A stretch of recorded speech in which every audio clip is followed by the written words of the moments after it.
Et si on faisait un sondage près des gens qui l'ont fait sur le ventre parce qu'ils se sont mis une tarte à la sortie, je pense qu'ils la considéraient encore comme difficile et faisant peur. Tout au long de ces vacances d'hiver, le Dauphiné Libéré vous emmène à la découverte des plus belles descentes de nos départements, des pistes mais aussi des hors-pistes. Aujourd'hui, nous sommes à l'Alpe d'Huez avec derrière moi la piste du tunnel. 200 mètres de l'autre côté de la galerie, sensation garantie avec un mur qui en refroidit plus d'un. Il y a un tunnel qui fait 200 mètres de long, pas juste un petit tunnel qui traverse un bout de route ou un truc comme ça. Donc il y a un vrai tunnel et on débouche à la sortie où il y a de la pente, il y a une pente sérieuse on va dire. Au départ on pouvait sortir tout droit, maintenant on sort sur le côté. Alors il y a moins cet effet de vide, mais elle est plus technique.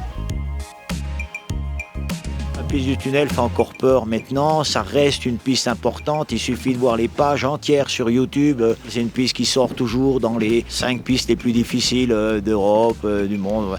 Je ne sais pas si c'est à ce point, mais en tout cas oui, ça reste une piste majeure, ça reste une piste difficile. Par contre, dès qu'il y a un secours, pour nous, ça engage un peu plus. Et c'est un peu plus compliqué.